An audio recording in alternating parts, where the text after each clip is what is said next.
Radhe Radhe everyone. कैसा आप सब? आई होप आप सब बहुत अच्छे हो गए। और आज इस वीडियो में मैं आपके कुछ रीसेंट डाउट्स जो मैंने अभी कुछ दिन पहले वीडियोस डाली थी उस पे बहुत सारे कमेंट्स आ रहे थे, लाइक आईएनसी एफिलिएटेड कॉलेजेस से रिलेटेड और भी बहुत सारे काउंसलिंग से रिलेटेड डाउट्स थे। तो आज उन डाउट्स को मैं सबको ही उनका आंसर देना चाहूँगी।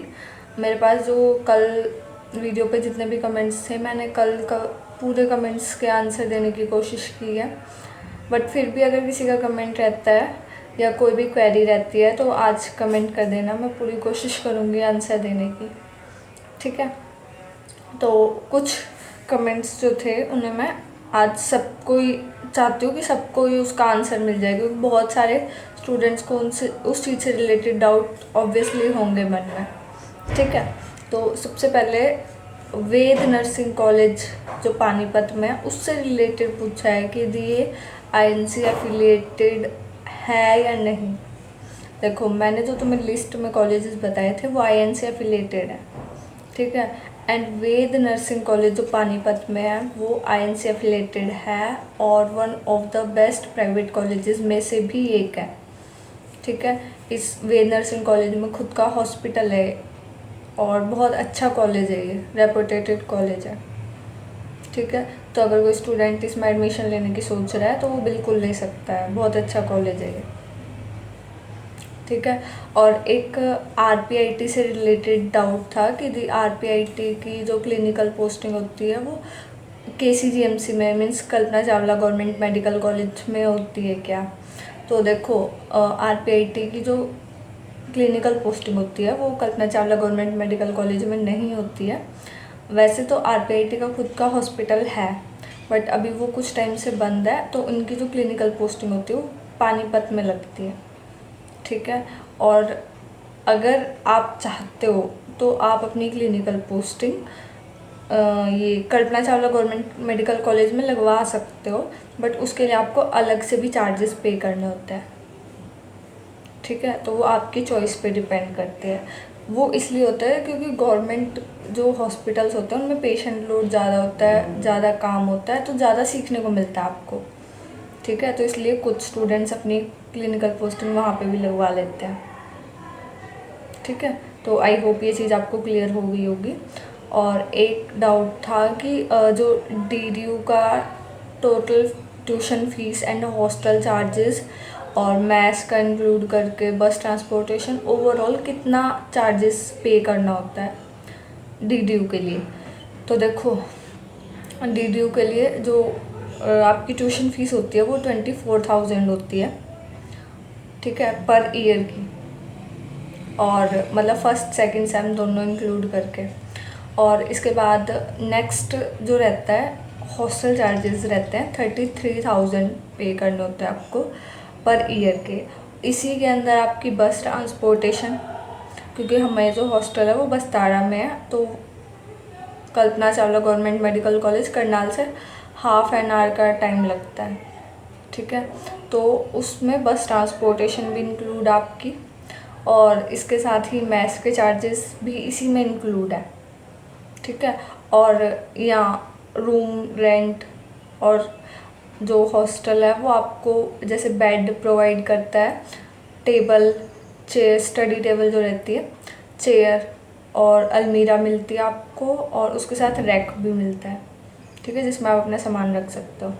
तो ये चीज़ें हैं जो हॉस्टल आपको प्रोवाइड करता है, और सभी चार्जेस इसी में इंक्लूड होते हैं 33,000 में, रहने का, खाने पीने का और बस ट्रांसपोर्टेशन भी। ठीक है, तो क्योंकि कुछ स्टूडेंट्स ये कहते हैं कि मैथ्स के अलग से पे करने होते हैं, तो ऐसा नहीं होता है। ठीक है, सब इसी में इंक्लूडेड है। नेक्स्ट जो था कि दी काउंसलिंग कब शुरू होगी, ये मैं बता चुकी हूँ आपको बहुत बार। काउंसलिंग आपके सितंबर में शुरू होगी। ये लेट क्यों हो रही है, क्योंकि देखो अभी नीट की काउंसलिंग भी चल रही है। ठीक है, तो वो काउंसलिंग कंप्लीट होने के बाद आपकी ये काउंसलिंग शुरू होगी। ठीक है, क्योंकि बहुत सारे स्टूडेंट्स जो हैं फिर वो वहाँ, क्योंकि कुछ स्टूडेंट्स वहाँ एडमिशन ले लेंगे। ठीक है, तो ये चीज़ सही भी है। तो सितंबर में ही होगी आपकी काउंसलिंग नेक्स्ट। और जब काउंसलिंग एक बार शुरू हो जाती है ना तो बहुत जल्दी टाइम निकल जाता है ये वाला। अभी आपको लग रहा है कि बहुत बड़ा टाइम हो रहा और टाइम नहीं निकल रहा, कब काउंसलिंग शुरू होगी। तो काउंसलिंग सिर्फ मतलब 2 से 3 दिन मिलता है आपको चॉइस फिलिंग के लिए। चॉइस फिलिंग करने के बाद आपका रिजल्ट आ जाता है कि आपको कौन सा कॉलेज अलॉट हुआ। एंड देन और एक चीज़ और कि जो स्टूडेंट्स लाइक अगर फर्स्ट लिस्ट जो जारी हुई है कि किसे कौन सा कॉलेज अलॉट हुआ है, अगर किसी स्टूडेंट ने जो फर्स्ट राउंड में उसे कॉलेज अलॉट हुआ है उसमें एडमिशन ले लिया, सेकेंड राउंड जो है काउंसलिंग का वो तभी शुरू होगा जब फर्स्ट काउंसलिंग में जिन स्टूडेंट्स को सीट अलॉट हुई है वो अपना एडमिशन करवा लेंगे। ठीक है, लाइक मुझे फर्स्ट राउंड में कोई कॉलेज मिला है और मैं नहीं चाहती कि जो कॉलेज मुझे अलॉट हुआ है मुझे उसमें एडमिशन नहीं चाहिए।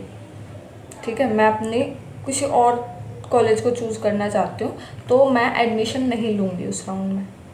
ठीक है, अगर तुमने एडमिशन ले लिया, फीस पे कर दी एक बार, तो तुम सेकेंड राउंड में नहीं जा सकते। ठीक है, सेकेंड राउंड में सिर्फ वही स्टूडेंट्स जाएंगे जिन्हें कॉलेज अलॉट हुआ है बट उन्होंने एडमिशन नहीं लिया। ठीक है, या जिन्हें कॉलेज नहीं भी अलॉट हुआ तो वो स्टूडेंट्स भी सेकेंड राउंड में जा सकते हैं। ठीक है, तो फर्स्ट राउंड में जितनी भी सीट्स, क्योंकि बहुत सारी सीट बचती है फर्स्ट राउंड में, देन सेकेंड राउंड शुरू होगा आपका। सेकेंड राउंड में फिर जिन स्टूडेंट्स को अब लगता है कि उन्हें वो कॉलेज मिल गया है वो एडमिशन ले लेंगे, और जिन्हें नहीं मिला अपनी चॉइस का तो वो नेक्स्ट राउंड में पार्टिसिपेट करते हैं। ठीक, और जो नेक्स्ट राउंड में पार्टिसिपेट करेंगे फिर ऐसे ही थर्ड राउंड शुरू होगा। जिन स्टूडेंट्स को पहले 2 राउंड में उन्होंने नई एडमिशन लिया वो थर्ड राउंड में पार्टिसिपेट करेंगे। एंड देन थर्ड राउंड के बाद भी सीट बचती हैं, मोप अप राउंड होगा। ठीक है, कई बार मोप अप राउंड को के बारे में ये कहा जाता है कि अगर आपको इसमें सीट नहीं मिली तो ये लास्ट राउंड है काउंसलिंग का, तो इसलिए बहुत सारे बच्चे एडमिशन ले लेते हैं मोप अप राउंड में। ठीक है, कि आगे काउंसलिंग हो या ना हो, तो इस राउंड के बाद भी अगर आपकी सीट बचती है तो देन स्टे राउंड होता है, देन उसमें भी सीट बचती है तो एक्सटेंडेड स्टे राउंड। तो राउंड तो काफ़ी चलते हैं। ठीक है, और जो स्टूडेंट पेशेंस बना के रखते हैं लास्ट राउंड तक उन्हें अच्छा कॉलेज भी अलॉट हो जाता है कम मार्क्स पे। ठीक है, तो लेकिन ये चीज़ ना सबके बस की होती भी नहीं है कि लास्ट राउंड तक पेशेंस बना के रखना। और ये भी पूछ रहे थे कुछ स्टूडेंट्स की जी क्लासेस कब से शुरू होंगी, तो क्लासेस एक्सपेक्टेड आपकी अक्टूबर लास्ट, क्योंकि सितंबर में तो आपकी काउंसलिंग चलेगी। ठीक है, देन 15-20 दिन बाद आपकी क्लासेस शुरू होती हैं, तो अप्रॉक्स अक्टूबर के लास्ट या नवंबर स्टार्टिंग से ही आपकी क्लास हो सकती है। ठीक है, काउंसलिंग में कितने राउंड्स होते हैं ये मैं बता चुकी हूँ आपको, और मोप अप राउंड के बारे में भी बता चुकी हूँ। और जितने राउंड्स थे ये ऐसे पिछले साल तो एक्सटेंडेड स्टे राउंड तक हुआ था काउंसलिंग। ठीक है, और बाकी अब की बार भी होती है काउंसलिंग, तो काफ़ी राउंड्स होते हैं। एक कमेंट्स थे कि दी प्रेफरेंस लिस्ट बना दो। देखो, प्रेफरेंस लिस्ट बनाना इतनी, जिन कॉलेजेस में आपको चाहिए ना एडमिशन, आप उन्हीं कॉलेज को प्रेफरेंस में डालना।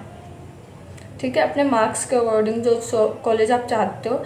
देखो, प्रेफरेंस से ज़्यादा ना कॉलेज आपके मार्क्स पे डिपेंड करता है। बस ये होना चाहिए कि जो जितने आपके मार्क्स हैं उसके अकॉर्डिंग जो कॉलेज आप चाहते हो वो प्रेफरेंस में ज़रूर डालना।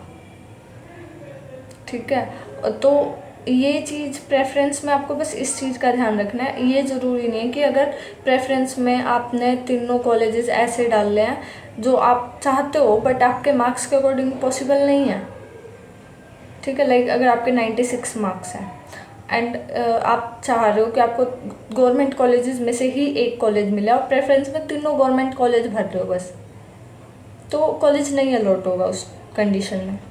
ठीक है, तो प्रेफरेंस लिस्ट बनाने का मतलब अपने मार्क्स को देख के आप कौन कौन से कॉलेजेस में चाहते हो आपका एडमिशन हो जाए वो रखना। ठीक है, तो मार्क्स के बेस पर ही एडमिशन मिलना आपको।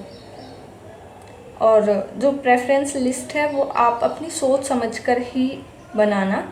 जो प्राइवेट कॉलेजेस हैं, अगर आपका स्कोर 110 प्लस है तो मैं कहूँगी कि आप लास्ट राउंड तक गवर्नमेंट कॉलेज के लिए ज़रूर फाइट करना,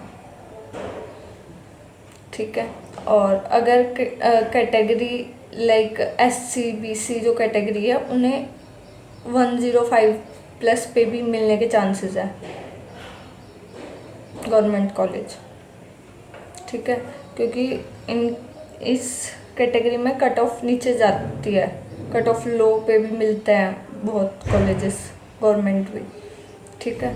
तो नेक्स्ट एक ये चीज़ भी पूछी जा रही थी कि जी पार्शियल ड्रॉप अगर हम पार्शियल ड्रॉप लेने की सोच रहे हैं एंड अगर नीट में सिलेक्शन हो जाए तो बीच में कॉलेज छोड़ दें, कोई अलग से चार्जेस तो नहीं लेंगे। देखो, अगर तुम सोच रहे हो कि क्योंकि मोस्टली स्टूडेंट्स जो नर्सिंग के अंदर आते हैं वो इसलिए आते हैं कि उनका नीट में नहीं होता, ठीक है, तो वो दोबारा सोचते हैं कि साइड बाय साइड हम नर्सिंग तो कर ही रहे हैं, साथ में नीट की भी तैयारी कर लें। बहुत सारे स्टूडेंट्स करते भी हैं ये सेम, तो आप कर सकते हो ऐसा बिल्कुल। अगर आप बीच में कॉलेज, अगर आपका वहाँ एडमिशन हो जाता है तो आप जो कॉलेज से बात करके नाम अपना कटवा सकते हो यहाँ से कॉलेज से, आपको डॉक्यूमेंट्स भी आपके सारे वापस मिल जाएंगे। गवर्नमेंट कॉलेज में तो कोई अलग से चार्जेस नहीं लगते, ठीक है। बाकी प्राइवेट कॉलेजेस में ऐसा भी होता है कि आपको 4 साल की फ़ीस भी एकदम भरवा ली जाती है। गवर्नमेंट कॉलेज में ऐसा रहेगा कि आपको जो फ़ीस है आपने सबमिट की थी, जैसे अगर ये सैम शुरू हो रहा है, मान लो हमारा फर्स्ट और सेकंड सैम की तो एक साथ फीस ली है और आपका सिलेक्शन हो जाता है फर्स्ट ईयर में नीट में, ठीक है। देन आप सेकंड जब ईयर में जाओगे तो उससे पहले अगर आपका थर्ड सेम शुरू हो जाता है लाइक नीट की काउंसलिंग तक चलते चलते, तो आपको थर्ड सेम की आप फीस दे चुके हो, ठीक है, और फोर्थ सेम की भी एक साथ ही दे दी जाएगी। तो थर्ड और फोर्थ सेम की फ़ीस अगर आप दे चुके हो तो वो फ़ीस आपको नहीं वापस मिलेगी, बट आगे like third year fourth year उनकी फ़ीस आपको नहीं जमा करनी होगी, ठीक है। तो इस तरह से रहता है कुछ, आप ले सकते हो, ऐसा कुछ नहीं है कि आपको पूरे 4 साल की फ़ीस जमा करानी पड़ेगी और बीच में नाम कटवा सकते हो, तो ऐसा हो जाता है। इस चीज़ से रिलेटेड आपको कुछ भी सोचने की ज़्यादा ज़रूरत नहीं है, ठीक है। तो ये कुछ मेन डाउट्स थे जो स्टूडेंट्स के मन में भी चल रहे थे, और इससे अलग भी अगर आप कुछ जानना चाहते हो या कुछ भी आपकी क्वेरी है तो मुझे कमेंट में बता देना, मैं पूरी कोशिश करूँगी आंसर देने की। और अगर कुछ ऐसा लगा कि ये चीज़ सबको ही जानने की ज़रूरत है तो मैं वीडियो में ज़रूर क्लियर करूँगी, ठीक है। तो मिलते हैं नेक्स्ट वीडियो में, और नेक्स्ट वीडियो आपको किस टॉपिक पे चाहिए ये भी मुझे कमेंट में ज़रूर बताना, ठीक है। मिलते हैं नेक्स्ट वीडियो में, till then bye bye, take care guys.